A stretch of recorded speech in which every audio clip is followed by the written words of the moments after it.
What's up, y'all? I'm the husband, and this is Miss Natural Life. Welcome to day 7 and 8 of our 14 days of love. I've been really trying. That's not today. Not today. Oh. Okay, people, today we're going to do great expectations. We've been having a couple of technical glitches with YouTube, and so we're going to combine days 7 and 8 and cover both topics in one video. So great expectations, we're going to talk about no one's perfect and he or she doesn't meet all of my needs. And we do work full-time jobs, by the way, just to let you know. So we're going to start out with my spouse doesn't meet all of my needs, having reasonable expectations. A lot of times both husbands and wives go into their marriages with all these extreme expectations of their spouse. They feel that their spouse is going to be able to read their mind, that they're going to somehow be able to fulfill all the inner workings and all the details of someone's personal self, their soul, their insecurities, you know, the different things like that. And really and truly it causes a lot of problems. When you go into your marriage, you need to have reasonable expectations for your spouse. My husband, you know, is a great man. He is my knight in shining armor. I love him. He, you know, helped me through one of the most difficult times in my life, and he helped rebuild me. You know, I was a broken person from the, you know, previous relationship that I was in, and it tore me up to my core. I already had insecurities. We all have insecurities. I already had some, and then that particular relationship just magnified them to make me feel unworthy, make me feel like, you know, that I'm not good enough or worthy to be loved. And he came and, what I like to say, is picked up the pieces and helped rebuild me and make me back to someone, you know, make me a whole person again in terms of living and loving and breathing and existing and being worthy of love. And so when I fell in love with him, that was a big thing for me. You know, the fact that he was my friend, that he loved me unconditionally, that there were no conditions to our relationship, that I had to meet some unreasonable goal or some unreasonable expectation. He loved me just like I am. And so when I went into my marriage, you know, I appreciate that and I love that about him. But what are you laughing at? Bailey, We have Bailey under control. I guess we can finish our conversation. But honestly and truthfully, that was one of the hardest things that I've had to deal with in my life, because when your esteem is, when you're crushed to, you know, oblivion, it's hard to rebuild from that. And so when I went into my marriage, you know, he's like, in my eyes, a knight in shining armor. He's, you know, my provider. He's my best friend, you know, my lover, all those things. But he can't meet every single one of my needs. Okay, and that's just the truth. He meets so many of them. He meets, you know, he's the standard of a good man, you know, and I'm proud to be married to him. But some of my own insecurities, some of my own faults, forgiving my own self for mistakes that I've made, he can't do that for me. You know, he can't make me love myself. He can help me love myself. He can encourage me to do those things, but he can't make everything right in my world. You know, I have a responsibility as well in making those things happen for me to be a whole person. And there's also a level where I have to allow God to do. You know, a lot of times people think that people fulfill them, and as much as he fulfills for me in my life, he's not the ultimate fulfillment. And for people to say that or admit that a lot of times makes people uncomfortable, but it's the truth. I need the Lord. I need Jesus, and Jesus was the missing piece in my life. So as much as he fulfills for me, and as much as he provides and does for me and fills in some of those gaps and puts love in some of those holes, you know, and fills in some of those dark places, there's still a deeper necessity. There's still a deeper need. There's still an ultimate love that I need to have in my life, and only God can accomplish those things.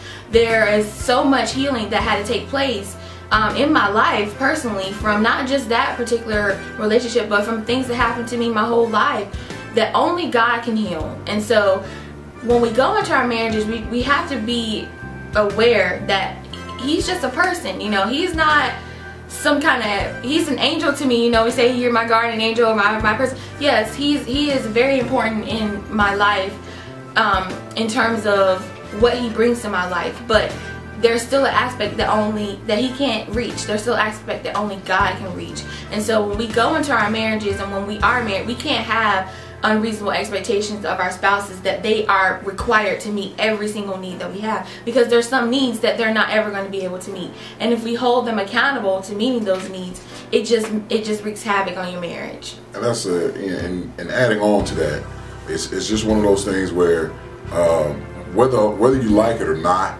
you know, the whole counseling thing and all of that, you're going to bring baggage into your marriage. You know, that's just the bottom line. And the baggage could be, you know, what happened to you in your childhood, you know, just residual feelings. So, well, it's not necessarily bringing baggage, but well, I call it baggage. The only reason I call it baggage is because there are things, you know, there are things that happened to me as a young kid that I still, you know, there are things that I'm dealing with today, you know, that you still have to continue to get healing for, to get counseled through, and just, you know, things that you have to deal with that your spouse, you can talk to your spouse about them, but they can't help you. They can only support you get through the thing. They can't fix it for you. And a lot of times we expect our spouses to come in. When you get married, you expect them to be the fix-it person. You know, fix me this way, fix this, or why you doing this, or why you doing that. And that's not their job at that point in time. Their job is actually sometimes to be there just to support you to get through it, not to fix it. And that's something I had to learn myself, was I tried to fix every problem that she had. You know, I was just like, I'm the man, I'm supposed to fix it, that's my job. You know, that's what God gave me, to fix it. But God is the ultimate fixer. So that's what we have to depend on, and that's what you have to depend on as well, is don't look at your spouse sometimes and wonder why they're not fixing the problem, because sometimes they know not to fix the problem. Your spouse can know not to fix the problem, and you want them to fix it, and they can't fix it. Only God can fix it. So you have to realize those things, that ultimately, like we said before, God is the ultimate fixer. He's going to fix everything. And with that, you know, with that situation that I was in with that relationship, I wanted him to fix it.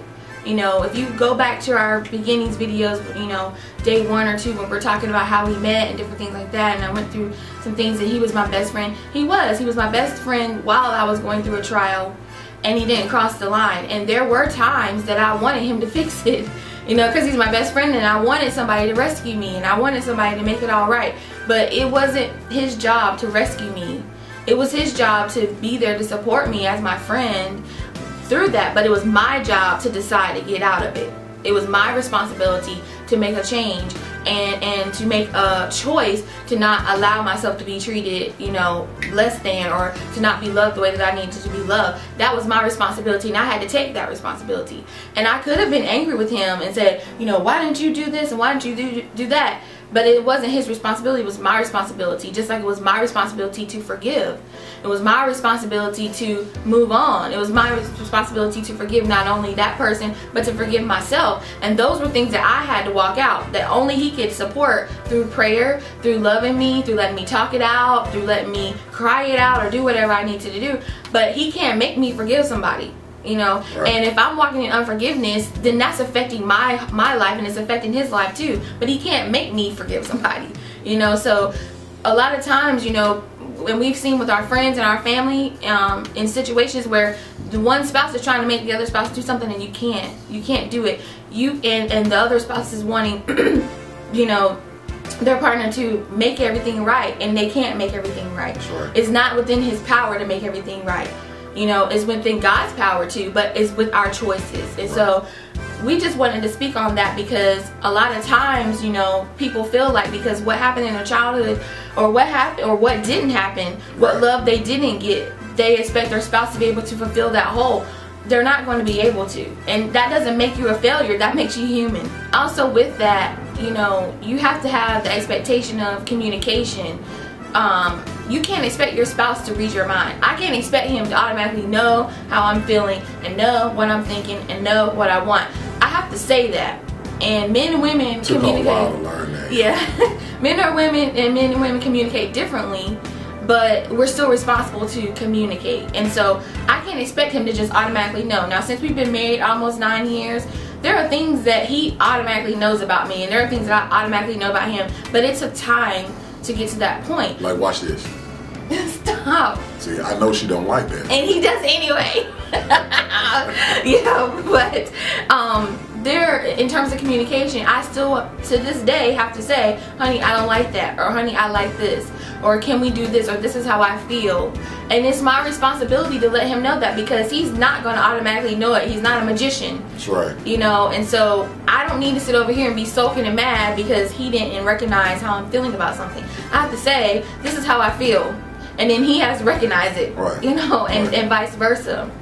And when you talk about, you know, mind reading and all that kind of stuff, the thing that I appreciate so much is that, you know, I say, honey, what do you want for Christmas? Honey, what do you want for your birthday?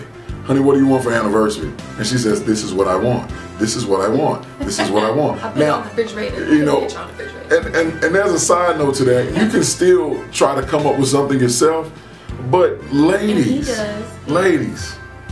don't expect him to know, oh, well, he's going to get me this. No, he's not. If you don't tell him, he doesn't know. Don't hint around to it. Okay, it may be great if he can read your mind and get it that way, but then if he doesn't get it, then you're disappointed. So you should say, this is what I want. And then if it's within your means and you get it, then you go, okay, yes, he got it. Be happy for that. But don't say, well, you know, I want this little. I was thinking about this, and I was, you know, and expect him to know what you're talking about. That's not going to work. So if he ever says, "Hey, what do I want? I mean, what do you want?" Tell him. Tell him what you want. Okay. It's okay. It's and then like that's a trivial example, but it's a good illustration, because a lot of times he asks me what I want, and I'll tell him, and then he'll give me what I want, and he'll also give me a surprise.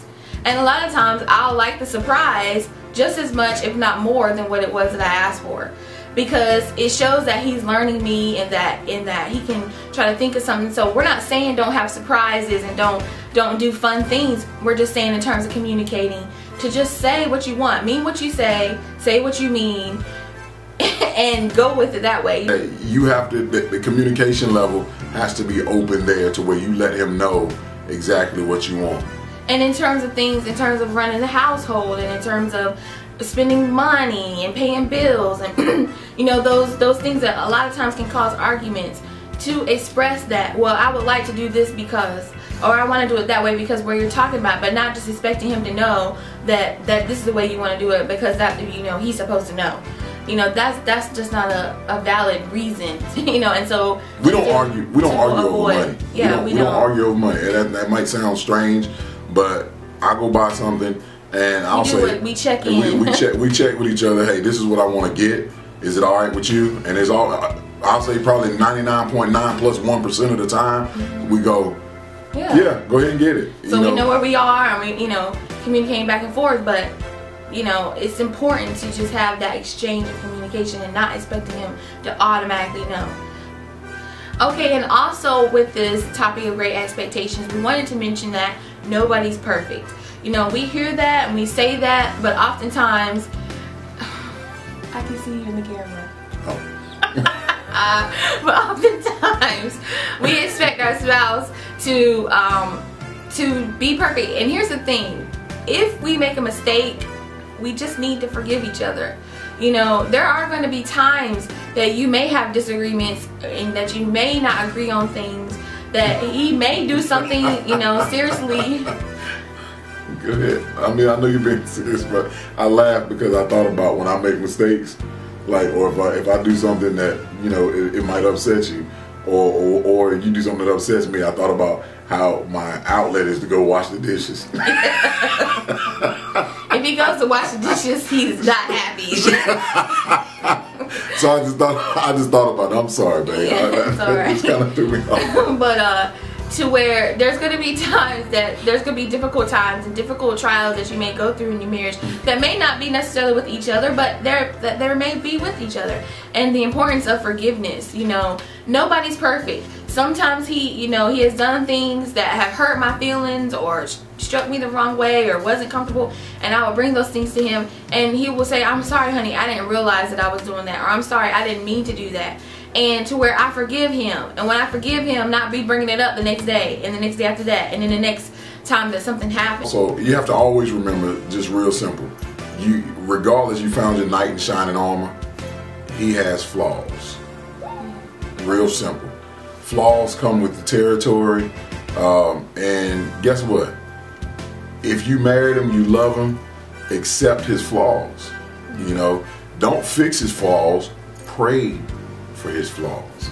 All right, when you're not marrying a perfect person, so you pray, not pray for them to be perfect, but pray for them to develop into what God would have them to be, not what you would have them to be, not the perfect thing that you want, but pray for the will of God to shine through in their lives and come through in their lives, and that will help you out the most. Because no, by any stretch of the imagination, no one is perfect. I'm not perfect. Miss Natural Life's not perfect. It's just, you know, that's the bottom line. But we've accepted each other's flaws, and we pray for each other's flaws. And we pray for how we can help them. Right. In other words, a lot of times, sometimes when you're praying for you, it's like, God, you need to help them because they got da da da da da. But sometimes you just say, well, Lord, what can I do better? Right. You know what I'm saying? And not focus so much on them, because you're not perfect either, and you could be enabling the situation, enabling whatever the flaw is. And I'm guilty. I have gone in my prayer closet and I have said, God, would you got to fix her. You have to fix her. I ain't did nothing wrong. I'm using all incorrect English, yes, because that's my prayer closet. Thank you.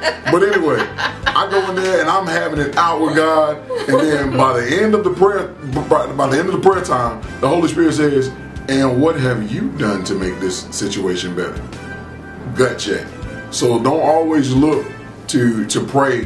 Don't look to pray and say, fix them. What can you do to make the situation better? What can you do to help the flaw, help remove the flaw, if I should say. So think about that, because again, as we said, as this topic is, nobody is perfect. So thank you so much for joining us today for day 7 and 8 mixed all in together. So be sure to leave comments in the comment section. Let us know your thoughts. Let us know how you communicate with your spouse. Let us know how you get through difficult times. You know, just whatever you think about what we talked about today. And, you know, thank you guys so much for joining us on this. We are having a blast talking with you guys, answering your comments and stuff like that. Feel free to also do some video responses if you like. I will approve them. And so we can get to know you and know your spouses better, and you know, just interact and communicate on this. We're having a blast. And on the next one, let's get it on.